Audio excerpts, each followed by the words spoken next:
பொருள் செயல் வகை என்று ஏன் வைத்தார்? அதிலே ஒரு அறம் இருக்கிறது என்பதனாலே அந்த செயல் என்பது சரியான வரியிலே நாம் ஈட்டுகிற பொருள் சரியான வழியிலே ஈட்டப்பட வேண்டும் என்பதனாலே பொருள் செயல் வகை என்று வைத்திருக்கிறார். நேற்று மதுரைக்கு பக்கத்திலே திருப்பரங்குன்றத்தில் ஒரு 5-6 கல் தொலைவில் இருக்கிறது குடமுழுக்கு ஏற்பட்டது. கடுவன் எயினனார் என்கிற புலவர் 2000 ஆண்டுகளுக்கு முன்னாலே பரிபாடல் என்கிற ஒரு நூல் எழுதப்பட்டது. அந்த பரிபாடலிலே மதுரையை பற்றி, முருகனை பற்றி, திருமாலை பற்றி எழுதப்பட்ட ஒரு நூல், சங்க இலக்கிய நூல். அதிலே ஊருள் இனர் கடம்பின் ஒளிதாரோயே யாம் இறப்பவை பொருளும் பொன்னும் போகமும் அல்ல. 3 சொல்றார். பொருளும் பொன்னும் போகமும் அல்ல, அருளும் அன்பும் அரணும் இம்மூன்றும் யாம் இறப்பவை. இறத்தல் என்பது யாசித்தல், அது பிழை என்பதை நாம் அடிக்கடி பார்த்திருக்கிறோம். நம்ம திருவள்ளுவர் பின்னாலே நல்குறவிலே அதை தெளிவாக சொல்ல போகிறார். அதனால இறத்தல் என்பது யாசித்தல். யாசிப்பதை எதை யாசிக்கிறார் பாருங்க, இறைவனிடம். திருப்பரங்குன்றத்து முருகப்பெருமானிடம் யாம் இறப்பவை பொருளும் பொன்னும் போகமும் அல்ல, அருளும் அன்பும் அறமும் இம்மூன்றும் யாம் இறப்பவை என்று சொல்லுகிறார். அப்ப திருப்பரங்குன்றத்தை நினைவுபடுத்தின. நற்றினையிலேயே வருகிறது, புன்க நெஞ்சும் பண்பின் வெண்கண் செல்வம் செல்வம் என்பதுவே என்று அங்கே நற்றினையிலேயும் சங்க இலக்கியங்களிலே எப்படியெல்லாம் எதிர்கால சந்ததியினர் மென்மைத்தன்மையோடும் அன்போடும் அருளோடும் வாழ வேண்டும் என்பதற்காக எப்படியெல்லாம் சிந்தித்திருக்கிறார்கள் என்பதற்கு அடிப்படை. அதனாலேதான் திருவள்ளுவர் பொருள் செயல் வகை என்று இதற்கு பெயரிட்டார். அங்கே 103வது அதிகாரத்திலே சொல்லுகிற போது, இதை நான் ஏற்கனவே சில எடுத்துக்காட்டுகளுக்காக இந்த குறளை நான் பயன்படுத்தி இருக்கிறேன். குடிசெய்வல் என்னும் ஒருவர்க்கு தெய்வம் மடிதற்று தான் முந்துரும். ஆனா அது முன்னால நிக்குமா? நாம செய்யற அரசியல்களுக்கு நான் என் குடியை உயர்த்த போகிறேன் என்பவனுக்கு என்னை உயர்த்த போகிறேன் என்பவனுக்கு வராது. அதுக்கும் கிடைக்கும். அது சுயநலமற்ற தன்மையில செய்யற போது ஒவ்வொருவரும் தம்மை தாமே உயர்த்தி கொள்வது நல்லதுதான். அதுலேயும் ஒரு அறம் இருக்க வேண்டும். இப்ப என் குடும்பத்தை, இந்த பாரம்பரியத்தை நான் காப்பாற்றப் போகிறேன் என்று மனதிற்குள்ளே அதை கருக்கொண்டு வேலை செய்கிறவன் யாரோ அவனுக்கு மடிதற்று தான் முந்துரும். தான் முன்னால நின்று எல்லா வேலையும் செய்யுமா. நீங்க பாத்தீங்கன்னா தெரியும், அந்த காலங்கள்ல இப்போ கொஞ்சம் குறைவா இருக்குது. ஒரு வீட்டு செயல்பாடுகள் என்று சொல்லுகிற போது உறவினர்களில் சிலர் தாங்களாகவே சில பணிகளை இழுத்து போட்டு கொண்டு செய்வார்கள். இன்னும் என்ன செய்யணும் என்று கேட்பார். இன்னும் என்ன செய்ய வேண்டும், எனக்கு ஏதாவது வேலை கொடு என்று பிரதிபலன் எதிர்பாராமல் செய்கிற ஒரு செயல். அவர்கள்தான் அந்த மடிதற்று தான் முந்துகிறவர்கள். அதுதான் அறவான், அறம் செய்கின்ற அறக்கடவுள் கூடவே இருக்கிறது என்பதற்கு அதெல்லாம் எடுத்துக்காட்டுகள். தானா ஒரு உருவத்துல வராது, இப்படித்தான் வரும். உறவினர்கள் மூலமாக, சுற்றத்தார் மூலமாக, நண்பர்கள் மூலமாக மடிதற்று தான் முந்துரும் என்பதை குடிசெயல் வகையிலே நாம் சிந்திக்க இருக்கிறோம். அது 3வது குறள், அந்த 1023.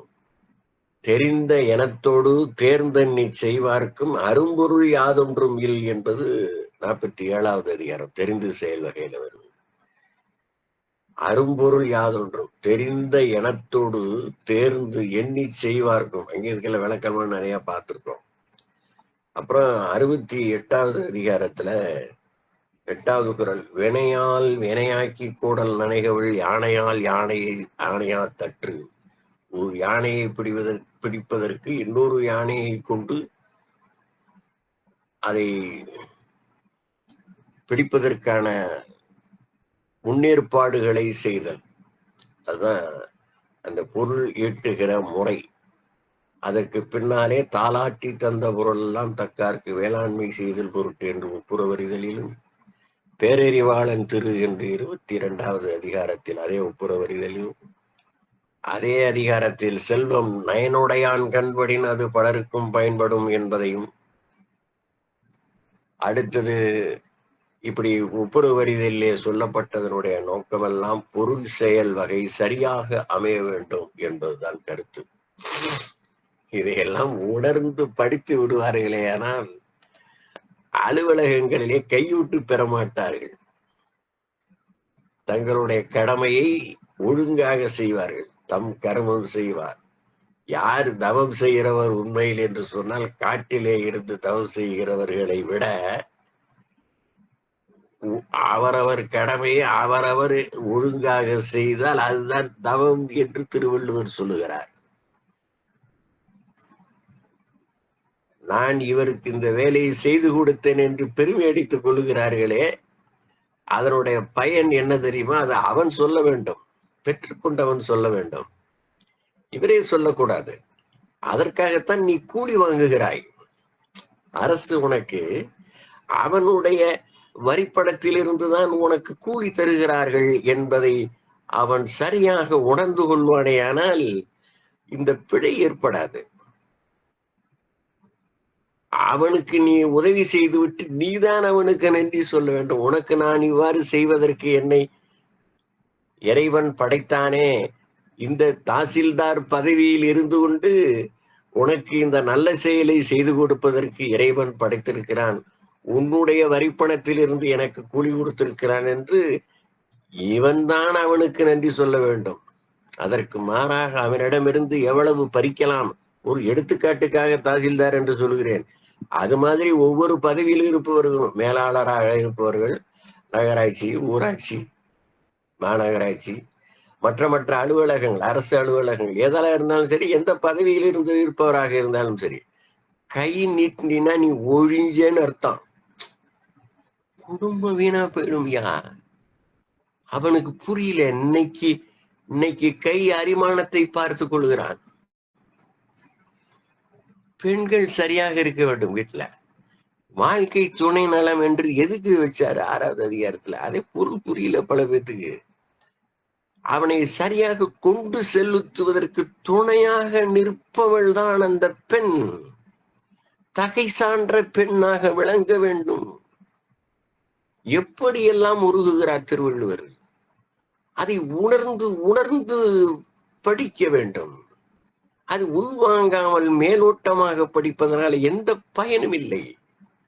அந்த குடும்பம் நன்றாக செல்ல வேண்டும் என்றால் நீ பழையதை கூட பழைய சோறை உண்டாலும் பரவாயில்லை. எவனாவது கேள்வி பண்ணினாலும் அதை பத்தி கவலைப்படாதே. நையாண்டி பண்ணினாலும் கவலைப்படாதே. உடை சரியாக இல்லை என்று ஒருவன் சொன்னால் அதை பற்றி கவலைப்படாதே. ஒரு திருமண வீடு, அந்த வீட்டுக்கு அவன் அழைப்பு கொடுத்துதான் வந்திருக்கிறான். அவன் சும்மா சாதாரண உடையில் வந்தான். அது மிகப்பெரிய மண்டபம், பல லட்சம் கொடுத்து அதற்கு வாடகை வைத்திருக்கிறார்கள். அப்போ உள்ளே எப்படிப்பட்டவர்கள் எல்லாம் உள்ளே இருப்பார்கள் என்று நினைத்து பார்த்துக்கோங்க. உண்மையாக நடந்த செய்தி இது. அவன் பார்த்தான், அவனை உள்ளே விடவில்லை. யாரையெல்லாம் உள்ளே விடுகிறார்கள் என்றால், நல்ல டிப்டாப்பாக உடை அணிந்தவர்களை, காரில் வருபவர்களை எல்லாம் உள்ளே அனுப்பி கொண்டிருந்தான். சென்றான், வாடகைக்கு எடுத்தான், அணிந்து கொண்டான், வந்தான். உள்ளே போனவுடன் அவையில் எழுந்து நின்று கை தட்டினான். தன்னுடைய உடையின் ஒரு பகுதி அந்த கோட் அதை எடுத்து, ஏ கோட், நீ உன் இந்த இந்த பருப்பு உணவை உண், இந்த பாயசத்தை உண், இந்த வடையை உண் என்று எல்லோரும் திகைத்தார்கள். சாப்பிடுவதை அப்படியே நிறுத்திவிட்டு பார்க்கிறார்கள். என்ன ஒரு கோமாளியாக இருப்பான் போல் இருக்கிறது என்று அங்கே இருக்கிற அத்தனை பேரும் தான் கோமாளி, இவன் தான் அறிவாளி. அவன் சொன்னான், உறக்க சொன்னான், எல்லோருடைய காதிலும் கேட்கிற மாதிரி, அன்பர்களே, நான் இந்த பத்திரிகை வைத்திருக்கிறேன் பாருங்கள். இந்த வீட்டுக்காரர் அங்கேயோ அவர் வந்து விட்டார். எங்கெங்கயோ அலைந்து கொண்டிருந்த அந்த வீட்டுக்காரர், கல்யாண வீட்டுக்காரர் வந்து விட்டார். பார்க்கிறார், என்னமோ ஒலி கேட்கிறதே உண்டுகிற அரங்கத்தில் என்று வந்து விட்டார். எனக்கு அழைப்பு கொடுத்திருக்கிறார், என்னுடைய பெயர் போட்டு அழைப்பு கொடுத்திருக்கிறார். நான் உள்ளே நுழைந்தேன், என்னை இங்கே உள்ளே அனுமதிக்கவில்லை. நான் இந்த உடையை இவ்வளவு ரூபாய் கொடுத்து வாங்கி போட்டு கொண்டு வந்தேன். இந்த உடைதான் இந்த உணவை திங்குமா என்று அலறினார். எல்லோருக்கும் புரிந்ததா ஒரு விருந்து எப்படி நடைபெறுகிறது என்று? நான் உண்ணவில்லை, இந்த உடைதான் உண்ண வேண்டும். உண்ணுமா என்று அங்கேயே கை கழுவி கொண்டு கிளம்பி விட்டார் வெளியிலே. எல்லோருக்கும் அவமானமாக போய்விட்டது. மக்களுடைய மனநிலை எப்படி இருக்கிறது பாருங்கள். இது ஒரு பிழைப்பா? மக்களுடைய மனம் இன்னமும் திருந்தவில்லை. 2000 ஆண்டுகளுக்கு முன்னாலே எப்படி இருந்ததோ அப்படி இது மாதிரி எடுத்துக்காட்டுகள் நிறைய இருக்கின்றன. நேரிலே பார்த்த எடுத்துக்காட்டுகள் நிறைய இருக்கின்றன. பணம் உடையவன் என்றால், காரிலே வருகிறவன் என்றால் அப்படியே கூசுகிறார்கள். அவன் ஒழுக்கமுடையவனா, நல்லவனா என்று பார்ப்பதில்லை. அதுக்கு தாயா எழுதி வச்சார் திருவள்ளுவர். அட மக்களே, நன்றாக உணர்ந்து கொள்ளுங்கள். மனிதனை மனிதனாக நேசிக்க கற்றுக்கொள்ளுங்கள். தற்பெருமையாக இருந்தாலும் சொல்லுகிறேன், கேட்டுக்கொள்ளுங்கள். நான் பணியாற்றிய பள்ளி 30 ஆண்டுகள் நகராட்சி பள்ளி. நகராட்சியிலே துப்புரவு தொழிலாளருடைய பிள்ளைகள் பூரா படித்தார்கள். துப்புரவு பணி செய்கிறவன், சாக்கடை அள்ளுகிறவன், தெரு கூட்டுகிறவன், மலவாயை துப்புரவு செய்கிறவன், அவன் காலையில் 5 மணிக்கே வீட்டை விட்டு ஓடி விடுவான். அவன் பிள்ளைகளை யார் கவனிப்பார்கள்? அப்படியே அழுக்கோடு வருவான். அவர்களை ஒவ்வொரு திங்கட்கிழமை தோறும் அந்த 1ஆம் வகுப்பு படிக்கிற அந்த மாணவருடைய விரல்கள் அழுக்காக இருக்கும். ஒரு மரத்தடியிலே உட்கார்ந்து ஒரு 20 மணித்துளியிலே வேகமாக 300 விரல்களை 30 மாணவர்கள் 300 விரல்கள் வேகமாக அடித்துக்கொண்டு அந்த நகத்தை நீங்கள் எடுத்துக்கொள்ளுங்க, அப்படியே கட் பண்ணிட்டே வருவேன். போய் அங்கே சோப்பு இருக்கும், குழாய் இருக்கும், நன்றாக கழுவி கொண்டு வகுப்பறைக்கு செல்லுங்கள். இதை 2 ஆண்டுகள் தவமாக செய்தேன். ஏனென்றால் துப்புரவு தொழிலாளி ஊரெல்லாம் துப்புரவு செய்கிறான், அவன் பிள்ளையை கவனிப்பதற்கு அவனுக்கு நேரமில்லை. நான் ஒரு தலைமையாசிரியராக இருந்து கொண்டு செய்தேன். இது ஒரு தற்பெருமையாக நினைத்துக் கொள்ளாதீர்கள். மனிதனுக்கு மனிதன் உதவ வேண்டும். அவன் செய்கிற செயலுக்கு அவனுக்கு செய்ய முடியவில்லை, அவனுடைய பிள்ளைகளினிடம் வருகிறார்கள். வெறும் கல்வி கற்றுக் கொடுப்பதனாலே ஒரு பயனுமில்லை. அந்த குழந்தைகளுக்கு செய்கின்ற சீர்திருத்தம் மிகப்பெரிய சீர்திருத்தம். அதன் பிறகு அவன் வெட்டி கொண்டு வரான். 2ஆம் வகுப்பு வரும் வரை அவனுக்கு செய்து விடுவேன். 1ஆம் வகுப்பிலே செய்து விட்டால் 2ஆம் வகுப்பிலிருந்து நாம் இப்படித்தான், அவனுக்கே அருவருப்பாக இருக்கும். அவனை வெட்டி கொண்டு வந்து விடுவான். சொல்லி விடுவேன், நீ குளித்தவுடன் நீயே கையினாலே ஒரு 2-3 நாளுக்கு ஒரு முறை நீ எடுத்து விட்டால் வந்துவிடும். இதுதான் வழிகாட்டுதல். மன்னிக்க வேண்டும். சொந்த கதையை சொன்னதற்கு மன்னிக்க வேண்டுகிறேன். முதல் குறளுக்கு வருகிறேன். பொருள் அல்லவரை பொருளாக செய்யும் பொருள் அல்லது இல்லை பொருள். பொருள் அல்லவரை பொருளாக செய்யும் பொருள் அல்லது இல்லை பொருள். எளிமையா புரியுது. பொருள் அல்லவரைன்னா ஆறு? அவனை ஒரு பொருட்டாகவே மதிக்க முடியாது. என்னுடைய உரை இது. அவன் ஒரு மனுஷனாக இல்லை, ஆனா அவனிடம் செல்வம் இருக்கிறது. பொருள் அல்லவரை, அதாவது ஒரு ஒரு ஒரு வாழ்க்கையில எப்படி வாழ வேண்டும் என்று தெரியாத ஒருவரை கூட பொருளாக செய்யும், அவனை ஒரு மனிதனாக செய்யும். பொருள் அல்லது இல்லை பொருள். அவனிடம் இருக்கிற பொருளை தவிர வேறு பொருள் இல்லை அவனிடம். இது என்னுடைய உரை. அவர்கள் என்ன சொல்லுகிறார்கள்? உரையாசிரியர் என்ன சொல்ல போகிறார்? முன்பொருள். பொருளாக எண்ணத்தக்கவர் அல்லாதவரையும், பொருளாக எண்ணத்தக்கவர் அல்லாதவரையும் பொருளாக எண்ணச் செய்யும் பொருள் அல்லது உயர் பொருள் இல்லை. நான் இப்பதான் இந்த உரையை படிக்கிறேன். நான் இவ்வளவு நாளா என்னுடைய உரையை தான் சொல்லிக்கிட்டு இருந்தேன். மாணவர்களுக்கு சொல்லி கொடுக்குற காலங்கள்லையும் என்னுடைய உரையை தான் சொல்லுவேன். ஆனா கொஞ்சம் உயர்ந்த நடையில் எழுதியிருக்கார் உரையாசிரியர். பொருளாக எண்ணத்தக்கவர் அல்லாதவரையும், இவர் ஒரு மனிதன் இல்லை என்று பொருள். என்றாலும் அவரை ஒரு மனிதனாக மதிக்கிறோம். 2 கண்ணு இருக்கிறது, தலை இருக்கிறது, மூக்கு இருக்கிறது, வாய் இருக்கிறது, காது இருக்கிறது, ஒரு சட்டை போட்டுக்கொண்டு நடந்து போய் கொண்டிருக்கிறார். அவரை ஒரு மனிதனாக மதிக்கிறோம் என்றால் அவரிடம் பொருள் இருக்கிறது என்று, அவரிடம் ரூபாய் இருக்கிறது, செல்வந்தராக இருக்கிறார் என்று மதிக்க செய்வது அந்த பொருள். கேடில் விழி செல்வம் கல்வி ஒருவருக்கு மாடல்ல மற்றையவை. அங்க கல்வியில சொன்னார் இல்லையா, கெடுதல் இல்லாத செல்வம். கேடுன்னா, கெடுங்கிறது தான் கேடுன்னு முதல் தெரிந்தது, முதல் நீண்டது. அதுதான் செல்வம். மாடுன்னா செல்வம், மாடுன்னா பக்கம், இப்படி பல பொருள் இருக்கு. கேடில் விழி செல்வம் கல்வி ஒருவருக்கு மாடல்ல என்றால் மாடு என்பது செல்வம். அதுதான் மிகப்பெரிய செல்வம். எது செல்வம்? கல்விதான் செல்வம் என்று சொன்னார். செல்வத்துள் செல்வம் செவி செல்வம் என்று கேள்வி சொன்னார். கல்வி கேள்விகளில் சிறந்தவராக விளங்குகிறார்களா, அவர்தான் செல்வந்தர் என்று திருவள்ளுவருடைய பார்வை. அந்த பார்வை எல்லோரிடமும் இருக்க வேண்டும் என்பதனால் சொல்லப்படுகிறது. இன்னும் சில கதைகள் எல்லாம் இருக்கின்றன நிறைய. எப்படியெல்லாம் வாழ்ந்திருக்கிறார்கள் மனிதர்கள் என்பதற்கான கதைகள் ஏராளமாக இருக்கின்றன. நிறைய நேரடியாக பார்த்த கதைகள். நமக்கு பாடம் போயிடும். வருவோம். அடுத்து, பொருள் அல்லவரை பொருளாக செய்யும் பொருள் அல்லது இல்லை பொருள். 4 பொருள் வருது பாருங்க இதுல. பொருள் அல்லவரை பொருளாக செய்யும், பொருள் அல்லவரை, அதாவது இவர் ஒரு பொருளாக, இவர் ஒரு மனிதராக மதிக்கத்தக்கவராக இல்லை, ஆனால் அவர் மனிதராக செய்யும் பொருள் ரூபாய் இல்லை பொருள்.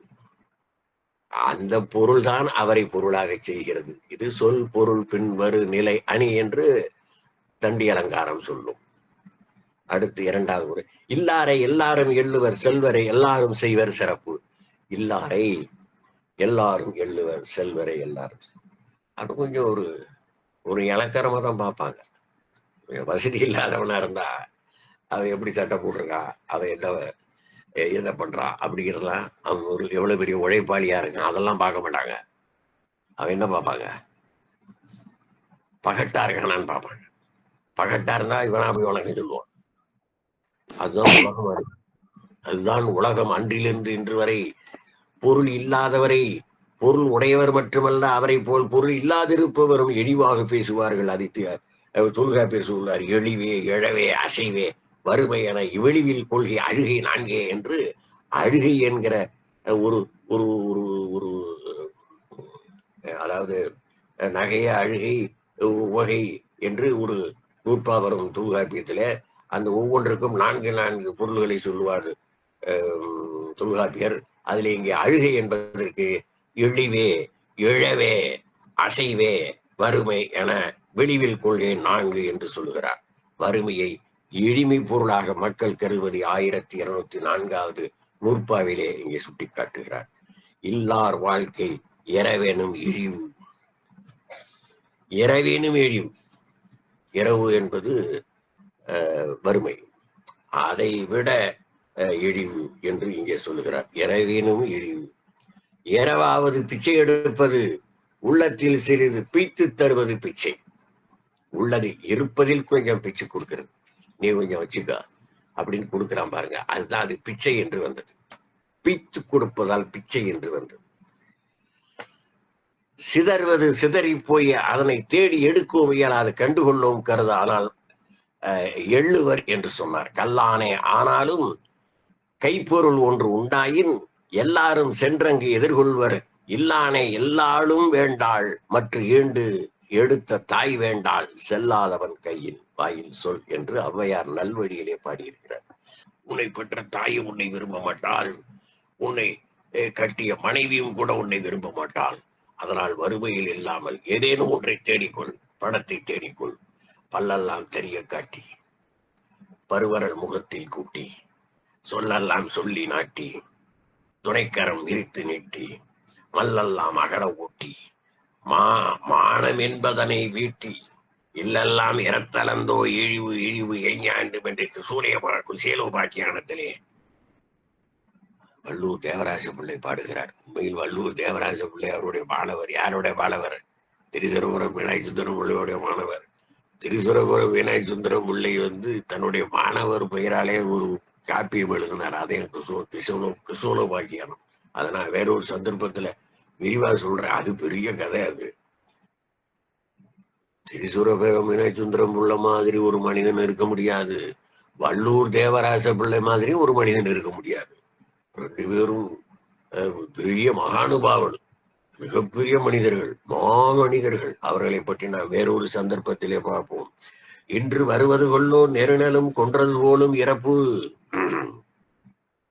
என்று வள்ளுவம் வறுமையினுடைய இழிவை மிகவும் இழிவாக சொல்லுகிறது. கல்லைத்தான் மண்ணைத்தான் காய்ச்சித்தான் குடிக்கத்தான் கற்பித்தானா என்று நொந்து பாடியவர்கள் இப்படி வறுமையினுடைய வலிமையை இப்படியெல்லாம் பொருள் இல்லாதவரை எவரும் பழிப்பர், பொருள் உடையவராக இருந்தால் எத்தகைய இழிவும் பழிவும் உடையவர் எனினும் எல்லோரும் மதிப்பார்கள் என்பதுதான் இந்த இரண்டாவது குறளுடைய கருத்து. இல்லார எல்லாரும் எள்ளுவர் செல்வர் எல்லாரும் செய்வர் சிறப்பு. மூன்றாவது குறள், பொருள் என்னும் பொய்யா விளக்கம் இருளருக்கும் எண்ணிய தெய்யத்து என்று. பொருள் என்று சொல்லக்கூடிய அணையாத ஒளி விளக்கு இருக்கிறதே, அதனை உடையவரை அறியாதவராக இருப்பவனை அறியுமாறி ஒழுகுடுத்தி காட்டுவது பொருள். எண்ணிய தேயத்து சென்று என்றால் எங்கு புகழ் பரவ வேண்டும் என்று எண்ணுகிறாரோ அந்தந்த நாடுகளுக்கெல்லாம் சேர்த்து செய்வார்கள் என்பது பொருள். என்பது ஒரு அணையா விளக்கு. அது உண்டானால் எண்ணிய இடங்களெல்லாம் சென்று தன் புகழ் ஒளி பரப்பும். அதனால இந்த பொருளை சேர்த்துக்கணும். அதுல ஒன்றும் தப்பு கிடையாது. திருவள்ளுவர் அதுக்காக தான் பொருள் செயல் வகைன்னு சொல்றாரு. அரசாங்கம் ஒரு ஊராட்சியும் வரவு செலவு திட்டம் கொடுக்குது, ஒரு மாநிலமும் வரவு செலவு திட்டம் கொடுக்குது, ஒன்றிய அரசும், அதாவது நடுவண் அரசு, நம்ம நடுவண் அரசுன்னு சொல்லுவோம், நடுவண் அரசும் வரவு செலவு திட்டம் கொடுக்குது. அதுல மிச்சம் விழுவும், அதெல்லாம் வேறு கதை. என்றாலும் அதை எப்படி அந்த வரவு செலவை கொண்டு செல்ல வேண்டும் என்பதை தீர்மானிப்பதுதான் அந்த அரசாங்கம். சரியான திசையிலே சரியான வகையிலே மக்களுக்கு எல்லா வசதிகளும் சென்று சேருவதற்காக உழைப்பதற்காக மக்கள் பிரதிநிதிகளை நாம் தேர்ந்தெடுத்து நம்மை ஆட்சி புரிவதற்காக அவர்களை கொண்டு செலுத்தி இருக்கிறோம். அப்போ இங்க பொருள் என்பது ஒரு அணையா விளக்கு.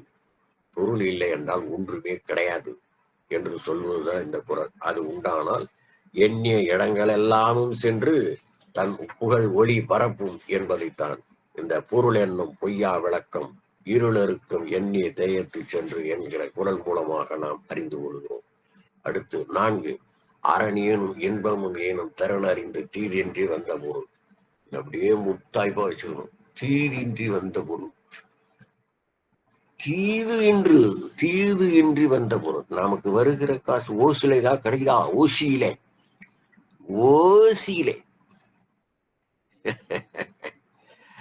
ஓசில ஏதாவது அனுபவிக்கலாமா? ஒருவேளை கிடைச்சிருச்சுன்னு வச்சுக்கோங்க, அது யாருக்கா கொடுத்துடும், கையில வச்சு விட்டார். ஒருவேளை தவிர்க்க முடியாத சூழல்ல எல்லோரும் கொடுக்கிற போது நமக்கு கொடுப்போம், வாங்கிடும், யாருக்கா கொடுத்துரு. தீதின்றி வந்த பொருள், நமக்கு வருகிற பொருள் எந்த விதமான தீதும் இல்லாமல் நம்முடைய உழைப்புக்கு ஏற்றது மட்டும் வர வேண்டும். அதான் இந்த குறளோட பொருள். அரண் ஏனும் இன்பமும் ஏனும் திறனறிந்து தீதின்றி வந்த பொருள். இந்த ஏனுங்கிற வார்த்தை கொடுக்கிறார் பாருங்க. வாழை குலை ஈனும், பசு கன்று ஈனும். இதெல்லாம் மங்களம், இதெல்லாம் மங்களம். அதை போல அரண் ஈனும் இன்பமும் ஈனும் எப்ப திறனறிந்து தீதின்றி வந்த பொருள். தீதின்றி என்றால் இந்த வாழ்க்கை துணையாக இருக்கிறவர்கள். சில வீடுகள்ல பெண்கள் சம்பாதிப்பார்கள், ஆண்கள் வீட்டில் இருப்பார்கள். அப்ப அந்த துணைவன் ஒழுங்காக இருக்க வேண்டும். வீட்டில் இருக்கிற துணைவன் சம்பாதிக்க முடியாமல் வேறு வேலை செய்து கொண்டிருப்பான் வீட்டுல. இல்லத்தரசியாக இருப்பவள் வெறும் இல்லத்தரசியாக இருப்பதில்லை, அவர் இந்த செருவாட்டு பணம் என்று அவர்கள் வைப்பார்கள். எங்க ஊர் பக்கம் அப்படி சொல்வார், செருவாட்டு பணம் என்று. கொஞ்சம் கொஞ்சம் மிச்சப்படுத்தி வைப்பார்கள், அதான் செருவாட்டு பணம். சம்பாதித்து வருகிற வாழ்க்கை துணை கணவன், கணவனும் வாழ்க்கை துணைதான். அவளுக்கு இவன் துணை, இவனுக்கு அவள் துணை, 2 பேருமே வாழ்க்கை துணைதான். இதை பிழையாக சிலர் கற்பித்து வருகிறார்கள். அப்படி தவறான வழியில் கணவன் சம்பாதித்து வந்தால் அதை தொடமாட்டேன் என்று சொல்ல வேண்டும். ஒருவேளை இப்ப ஒரு தாசில்தார் லேடி, ஒரு பெண் லஞ்சம் வாங்கிவிட்டு அவதிப்பட்டாள், பெண்ணும் லஞ்சம் வாங்குகிறாள். அப்ப அவள் கணவன் அவளை சரியான முறையில் கண்காணித்த சரியான துணையாக அவன் இருக்கவில்லை என்று பொருள். தீதின்று வந்த பொருள் குடும்பத்தை சாய்க்கும், பரம்பரையவே சாய்க்கும். அதைத்தான் இந்த குரல்ல 754 754 நன்றாக இந்த கவராயத்தினாலே எழுதி கொள்ளுங்கள் நெஞ்சில.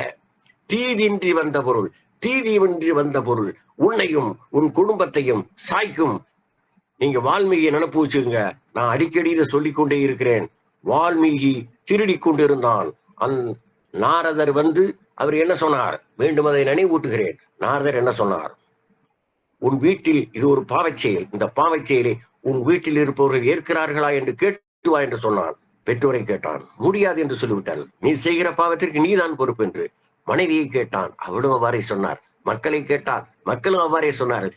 இப்படி ஒரு குடும்பத்தில் உள்ளவர்கள் அனைவரும் நீ பாவம் செய்தால் அதை நீதான் அனுபவிக்க வேண்டும், அதற்கு நாங்கள் பொறுப்பாக மாட்டோம் என்று ஒவ்வொருவரும் சபதம் எடுத்துக் கொள்வார்களே. ஆனால் நாடு எப்படி இருக்கும்?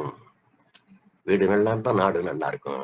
தீதின்றி வந்த பொருள், தீது சிறிதும் இல்லாமல் நாம் ஈட்டுகிற பொருள் இருக்குமானால், நமக்கு இப்ப திடீரென்று அல்வா சாப்பிட வேண்டும், திடீரென்று மைசூர் பாக்கு சாப்பிட வேண்டும், திடீரென்று குலோபு ஜான் சாப்பிட வேண்டும், திடீரென்று என்னென்னமோ சாப்பிட வேண்டும் என்று நினைவு தோன்றும். நாக்கை அடக்கு, ஏன் மனிதா, நாக்கை அடக்கு.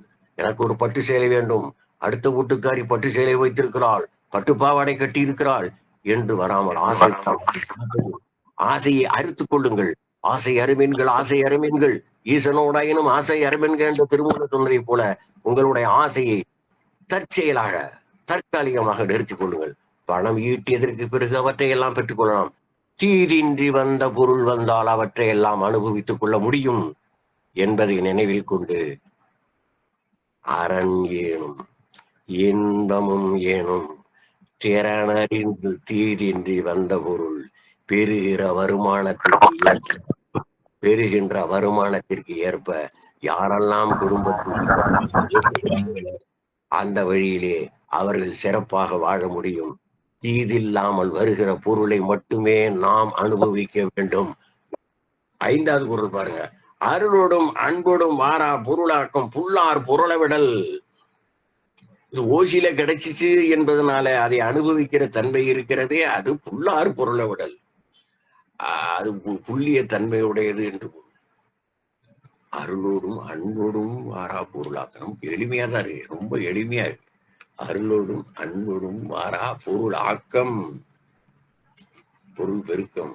அன்புனா பொருள் சொல்லுமா, அன்பு அன்பு, அருள்னா அருள்.